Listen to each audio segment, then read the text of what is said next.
Hallo und herzlich willkommen zu einer neuen Runde Deutsch lernen. Ja, hallo auch von mir. Schön, dass du wieder dabei bist und bereit bist, deinen Wortschatz zu erweitern. Genau, heute ist ja schon Tag 34 unserer gemeinsamen Lernreise. Und das heißt, wir lernen wieder 15 neue Wörter zusammen. Ganz entspannt, Schritt für Schritt und hoffentlich mit viel Spaß und Motivation. Das ist das Ziel. Wir bleiben ja noch eine Weile auf dem Niveau A2, genauer gesagt bis Tag 60. Und danach wagen wir dann gemeinsam den Sprung auf das nächste Level, B1. Aber bis dahin, da festigen wir die Grundlagen. Absolut. Und bevor wir so richtig loslegen, noch ein kleiner Tipp für dich, wie du vielleicht noch effektiver lernen kannst. Hast du schon mal von der Shadowing-Technik gehört? Shadowing? Klingt spannend. Was ist das genau? Ganz einfach.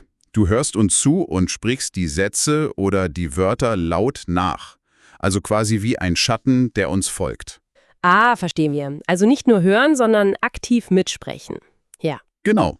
Dieses Wiederholen, dieses laute Aussprechen, das hilft dem Gehirn ungemein. Also wirklich, sich die neuen Informationen zu merken. Probier's doch einfach mal aus.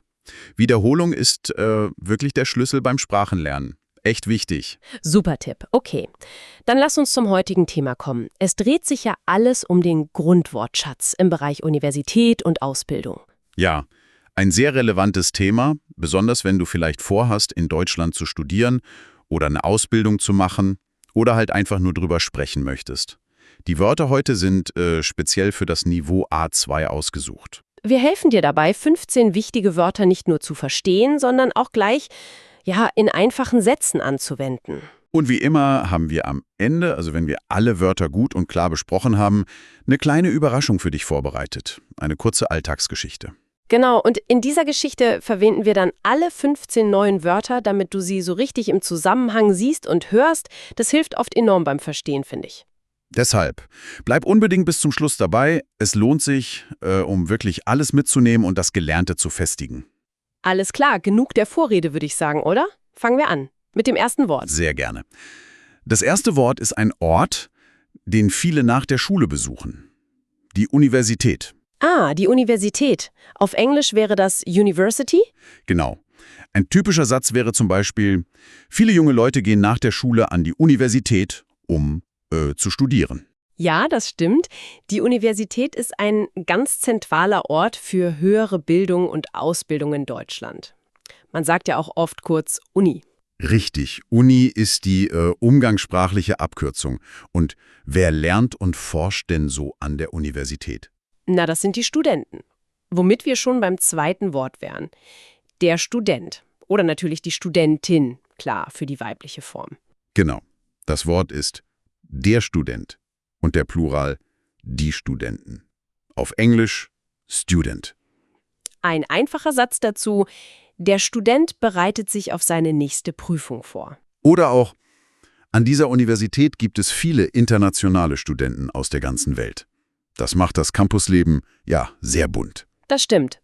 Und was ist so die Haupttätigkeit eines Studenten an der Universität? Was macht er da so den ganzen Tag? Er oder sie muss natürlich studieren. Das ist unser drittes Wort. Ein Verb. Study, aber im Deutschen meint es speziell das Lernen an einer Universität oder Hochschule. Richtig? Korrekt. Und ganz wichtig für die Grammatik. Die Perfektform ist hat studiert. Man braucht also das Hilfsverb haben. Lass uns das mal in Sätzen anschauen. Zum Beispiel: Meine Schwester studiert Medizin in Heidelberg. Und ein Beispiel im Perfekt. Er hat 3 Jahre lang Geschichte in Berlin studiert, bevor er den Job gewechselt hat. Man studiert also ein bestimmtes Fach an der Uni. Aber um erfolgreich zu studieren, muss man ja auch ganz allgemein etwas tun, was für jeden Lernenden wichtig ist. Immer eigentlich. Du meinst lernen, oder? Ja. Das ist unser viertes Wort und ein, sehr grundlegendes Verb. Genau, lernen. Das ist allgemeiner als studieren. Auf Englisch kann es to learn oder auch to study bedeuten. Also zum Beispiel Vokabeln lernen oder für eine Prüfung lernen. Und auch hier brauchen wir haben für die Perfektform hat gelernt. Ein Satz, den du sicher kennst: Ich muss heute Abend für den Deutschtest lernen. Keine Lust, aber muss sein. Oder im Perfekt: Wir haben gestern zusammen die neuen Grammatikregeln gelernt. Das war echt hilfreich. Ja, Lernen begleitet uns ja das ganze Leben, nicht nur in der Schule oder an der Uni. Man lernt nie aus, sagt man ja so schön. So ist es. Jetzt aber zurück zur Universität. Wo findet denn ein großer Teil des Lernens für Studenten oft statt? In so einem großen Raum, wo ein Professor spricht? Ah, du meinst sicher die Vorlesung. Das ist unser 5. Wort heute. Die Vorlesung. Im Plural die Vorlesungen. Richtig. Auf Englisch nennt man das Lecture. Ein Beispielsatz. Die Vorlesung zur Einführung in die Betriebswirtschaft beginnt pünktlich um 10 Uhr im größten Hörsaal. Oder vielleicht etwas alltäglicher. Puh, ich habe verschlafen und die Vorlesung heute Morgen verpasst. Nicht gut. Ja, das passiert. Was macht denn der Professor oder die Professorin in so einer Vorlesung hauptsächlich? Naja, sie stehen meistens vorne und müssen den Stoff, also das Thema, den Studenten erklären. Das ist unser 6. Wort. Wieder ein Verb. Erklären. Erklären. Auf Englisch? To explain. Ein sehr, sehr nützliches Wort im Alltag. Absolut. Und die Perfektform ist, wie bei Lernen und Studieren auch schon, hat erklärt. Man braucht es oft als Frage, oder? Sowas wie: Entschuldigung, können Sie mir das bitte noch einmal erklären? Ich habe es nicht ganz verstanden. Ein sehr höflicher und guter Satz. Oder als Aussage im Perfekt. Die Lehrerin hat die Aufgabe sehr gut erklärt, jetzt verstehe ich sie endlich. Wenn man jetzt was Neues gelernt oder erklärt bekommen hat, was sollte man dann tun, damit es auch wirklich im Kopf bleibt? Man sollte es unbedingt wiederholen. Das ist unser 7. Wort und ein weiteres wichtiges Verb fürs Lernen. Wiederholen. Wiederholen, das kann auf Englisch to repeat oder auch to review bedeuten, also beides irgendwie. Und die Perfektform ist hat wiederholt. Wieder mit haben. Ein typischer Satz für uns Deutschlerner. Wir müssen die Vokabeln von letzter Woche unbedingt wiederholen, sonst sind sie weg. Ja, oder ich habe die Lektion schon 3-mal wiederholt, aber ich vergesse die Artikel immer noch. Das braucht einfach Zeit. Stinkt. Geduld und Wiederholung, das sind so die Zauberwörter. Manchmal gibt der Lehrer oder Professor ja auch eine Aufgabe zum Wiederholen oder Üben für zu Hause. Kennen wir alle. Ah, du sprichst von der Hausaufgabe. Unser 8. Wort, die Hausaufgabe. Plural, die Hausaufgaben. Genau. Auf Englisch ist das Homework. Eine Frage, die man oft hört, vielleicht von Eltern oder Mitbewohnern. Hast du schon die Hausaufgaben für Deutsch gemacht? Oder so eine Klage. Oh nein, die Hausaufgabe in Mathe ist total schwer. Ich glaube, ich brauche Hilfe. Ja, Hausaufgaben können manchmal echt eine Herausforderung sein. Wenn man dann alles gelernt, wiederholt und die Hausaufgaben gemacht hat, was kommt dann oft? Am Ende einer Lerneinheit oder eines Semesters? So der große Test? Dann kommen meistens die Prüfungen. Das ist unser 9. Wort. Die Prüfungen.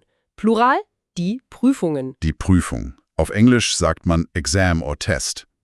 Ein wichtiges Wort im Kontext von Schule und Uni. Ziemlich wichtig. Ein Beispiel. Nächste Woche habe ich eine wichtige Prüfung in Geschichte.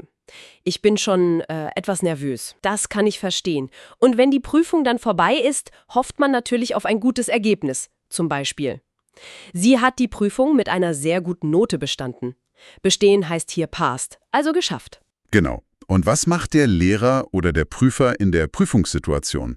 Er muss ja das Wissen irgendwie kontrollieren. Richtig, er muss prüfen. Das ist unser 10. Wort, das Verb prüfen. Prüfen. Auf Englisch to test oder to examine. Die Perfektform ist, du ahnst es wahrscheinlich schon, hat geprüft. Ein Beispiel. Der Lehrer prüft jede Woche unser Vokabelwissen mit einem kurzen Test. Oder imperfekt. Die Professorin hat uns gestern mündlich in der Vorlesung geprüft. Das war unerwartet. Puh, das kann stressig sein. So, das waren jetzt die ersten 10 Wörter rund um Uni und Lernen. Zeit für eine ganz, ganz kurze Unterbrechung. Genau. Wenn dir gefällt, wie wir die Wörter hier erklären und du vielleicht auch was dabei lernst. Ja, dann würden wir uns wirklich riesig freuen, wenn du unseren Kanal abonnierst und diesem Beitrag hier einen Daumen nach oben gibst. Das zeigt uns einfach, dass wir auf dem richtigen Weg sind. Es ist echt eine tolle Motivation für uns, weiterzumachen. Also vielen Dank für deine Unterstützung. So, und jetzt machen wir direkt weiter mit den restlichen 5 Wörtern.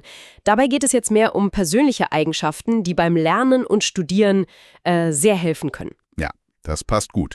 Um all das Lernen, die Vorlesungen und die Prüfungen gut zu meistern, braucht man irgendwie eine bestimmte innere Einstellung.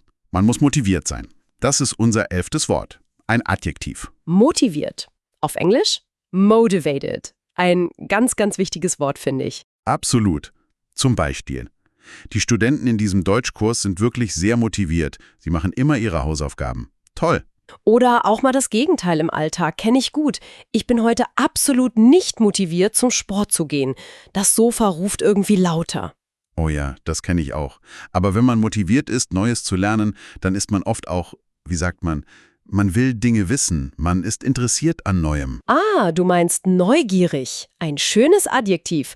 Und unser 12. Wort. Neugierig. Genau. Neugierig. Auf Englisch curious. Ein Beispiel: Neugierige Menschen stellen viele Fragen und lernen dadurch oft sehr schnell neue Dinge. Das ist gut. Oder so ein Bild. Das kleine Kind schaut ganz neugierig über den Gartenzaun, um zu sehen, was die Nachbarn so machen. Haha, ja, das passt. Neugier ist oft ein guter Antrieb, stimmt. Und Studenten, die motiviert und neugierig sind, die sind dann oft auch bereit, sich Mühe zu geben und sich für ihr Studium oder Projekte so richtig reinzuhängen. Da fällt mir das Wort engagiert ein. Unser 13. Wort. Wieder ein Adjektiv. Engagiert. Engagiert. Auf Englisch klingt das ja ziemlich ähnlich. Dedicated oder committed. Man kann sagen, sie ist eine sehr engagierte Studentin und hilft auch bei der Organisation von Universitätsfesten mit. Also, sie macht mehr als nur lernen. Oder es kann auch außerhalb des Studiums verwendet werden. Mein Bruder ist politisch sehr engagiert und setzt sich für den Umweltschutz ein. Das ist toll. Wenn man jetzt engagiert ist und ein klares Ziel hat, das man verfolgen will, dann braucht man noch eine Eigenschaft. Man lässt sich nicht so leicht ablenken, geht seinen Weg. Ah, du denkst an zielstrebig. Das ist unser 14. Wort. Auch ein Adjektiv. Zielstrebig. Ja, genau. Zielstrebig. Auf Englisch wäre das determined oder goal-oriented. Also jemand, der auf sein Ziel zusteuert. Ein Beispiel. Zielstrebige Personen wissen, was sie wollen und arbeiten hart dafür, ihre Ziele auch zu erreichen. Oder konkreter, sie verfolgt ihr Ziel, eine erfolgreiche Architektin zu werden, sehr zielstrebig. Und lässt sich auch von Schwierigkeiten nicht entmutigen. Eine sehr positive Eigenschaft. Zielstrebigkeit hilft bestimmt in vielen Bereichen des Lebens, nicht nur an der Uni. Definitiv. Und was ist oft das Ergebnis, wenn man lange und erfolgreich studiert hat, viel gelernt hat, motiviert, neugierig, engagiert und zielstrebig war? Was ist man dann am Ende? Dann ist man am Ende hoffentlich gebildet. Das ist unser letztes Wort für heute, Nummer 15, das Adjektiv gebildet. Gebildet. Auf Englisch educated. Man könnte zum Beispiel sagen, er ist ein sehr gebildeter Mann. Er hat nicht nur studiert, sondern auch viele Bücher gelesen und kennt sich in Kunst und Kultur gut aus. Oder auch: Man muss nicht unbedingt studiert haben, um gebildet zu sein. Durch Lebenserfahrung, Lesen und Reisen kann man ebenfalls sehr gebildet werden. Bildung hat, ja, viele Facetten. Das ist ein schöner Abschlussgedanke dazu. So, das waren sie, unsere 15 Wörter zum Thema Universität und Ausbildung für heute. Von Universität bis, gebildet. Super. Jetzt hast du hoffentlich einen guten Überblick über diese wichtigen Wörter bekommen und dir vielleicht auch die Beispiele gemerkt. Und wie wir am Anfang versprochen haben, kommt jetzt der Praxistest, unsere kleine Alltagsgeschichte. Hör gut zu und versuch mal, alle 15 Wörter wiederzuerkennen. Ist eine kleine Übung. Okay, los geht's. Unsere Geschichte handelt von Maria. Maria ist eine neue Studentin an der Universität in einer großen Stadt. Sie ist total motiviert, denn sie möchte unbedingt gut Deutsch lernen. Deshalb studiert sie jetzt Germanistik.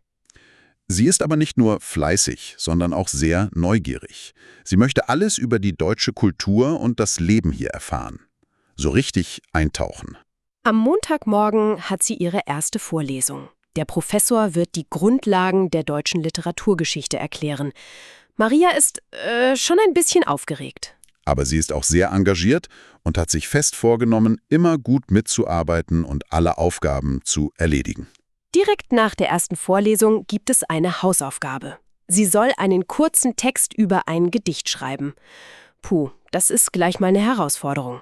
Am Abend sitzt Maria dann am Schreibtisch. Sie muss die neuen Vokabeln aus der Vorlesung wiederholen, denn nächste Woche steht schon die erste kleine Prüfung an.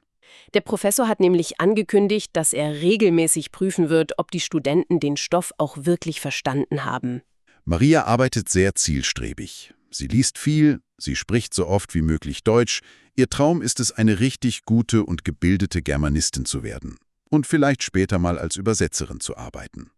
Ende der Geschichte. Das war Maria, unsere zielstrebige Studentin.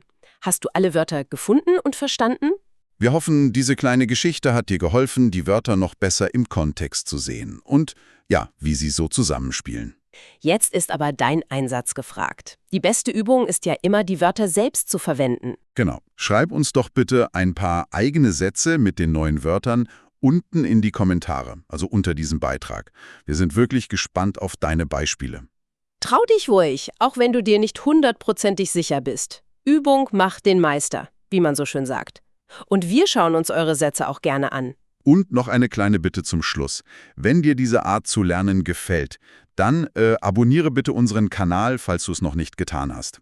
Und ein Daumen nach oben wäre natürlich auch fantastisch. Jedes Abo und jeder Like motiviert uns wirklich ungemein, weiterzumachen und noch mehr hilfreiche Lerninhalte, so wie diesen hier, für dich zu erstellen. Danke dafür. Und sei gespannt auf morgen. Da haben wir wieder ein sehr praktisches und wichtiges Thema für dich vorbereitet. Richtig. Morgen an Tag 35, da dreht sich alles um das Thema Verkehrsmittel. Wir sprechen über wichtige Wörter, die du brauchst, wenn du mit Bus, Bahn, Auto oder Fahrrad unterwegs bist oder generell übers Reisen sprechen möchtest.